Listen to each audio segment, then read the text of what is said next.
Halo teman-teman, pernahkah kalian bertanya-tanya kenapa perekonomian suatu negara itu seperti roller coaster, kadang naik, kadang turun? Nah, hari ini saya akan bercerita tentang dua kubu pemikiran ilmu ekonomi yang sangat terkenal, yaitu teori klasik dan teori Keynesian. Mari kita bahas. Ekonomi makro membahas keseluruhan ekonomi suatu negara, termasuk pertumbuhan ekonomi, inflasi, pengangguran, dan kebijakan fiskal serta moneter.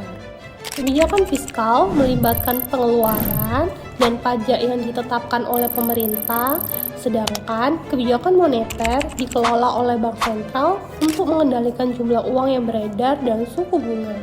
Kombinasi keduanya membantu menjaga stabilitas ekonomi. Selanjutnya, kita masuk pada teori ekonomi klasik. Bayangkan, zaman dahulu, sekitar abad ke-18, terdapat seorang tokoh ekonomi bernama Adam Smith. Beliau berpendapat demikian, biarkan saja pasar berjalan dengan sendirinya, akan ada tangan tak terlihat yang mengatur segalanya. Apa nih maksudnya? Menurut teori klasik, setiap individu memiliki kepentingan masing-masing. Ada yang berjualan dan ada yang membeli. Interaksi antara penjual dan pembeli ini tanpa campur tangan pemerintah. Namun, keseimbangan harga akan terjadi. Tetapi, jika terjadi pengangguran, kalian nggak perlu khawatir karena lambat laun upah akan menurun. Perusahaan menjadi lebih mampu membayar dan pengangguran akan hilang dengan sendirinya. Misalkan Anda berjualan es teh. Jika harga es teh kalian itu mahal, pembeli akan beralih ke penjual es teh di sebelah kalian. Akhirnya, kalian terpaksa menurunkan harga agar dagangan kalian akan laku. Itulah tangan tak terlihat yang bekerja.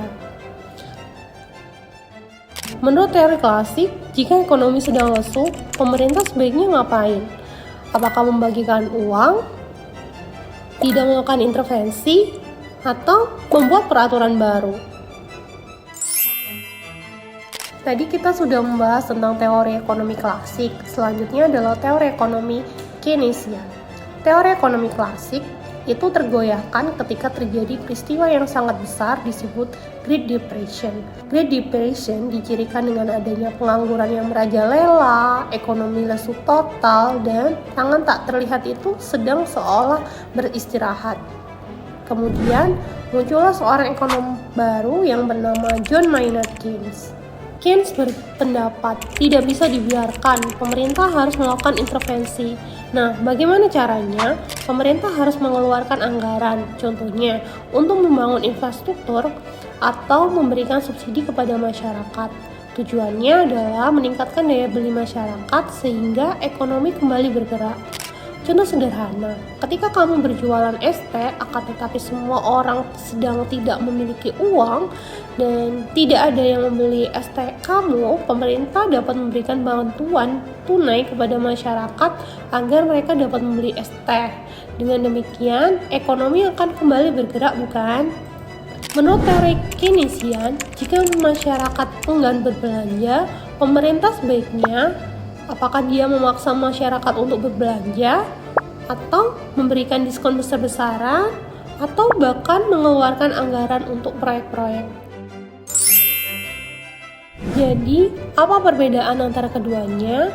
Klasik meyakini bahwa pasar dapat mengatur dirinya sendiri, sementara Keynes meyakini bahwa pemerintah harus membantu. Teori klasik berfokus pada jangka panjang, sedangkan teori Keynes berfokus pada jangka pendek. Keduanya memiliki kelebihan dan kekurangan masing-masing. Teori klasik lebih sesuai digunakan ketika ekonomi stabil, tetapi kurang ampuh saat terjadi krisis ekonomi.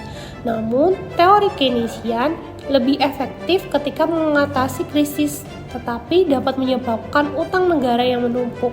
Intinya, tidak ada jawaban yang mutlak, semuanya bergantung pada situasi yang kalian hadapi atau suatu negara hadapi. Berikut tabel yang menampilkan perbedaan antara teori klasik dan teori Keynesian dilihat dari beberapa aspek. Jadi, sekarang kalian sudah memahami apa itu teori ekonomi makro, perbedaan teori ekonomi klasik dan Keynesian. Semuanya penting untuk dipelajari agar kalian tidak lagi merasa bingung ketika mendengar berita tentang ekonomi.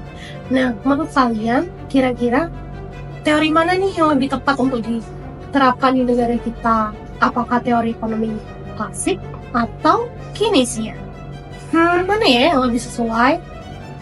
Semoga bermanfaat dan sampai jumpa.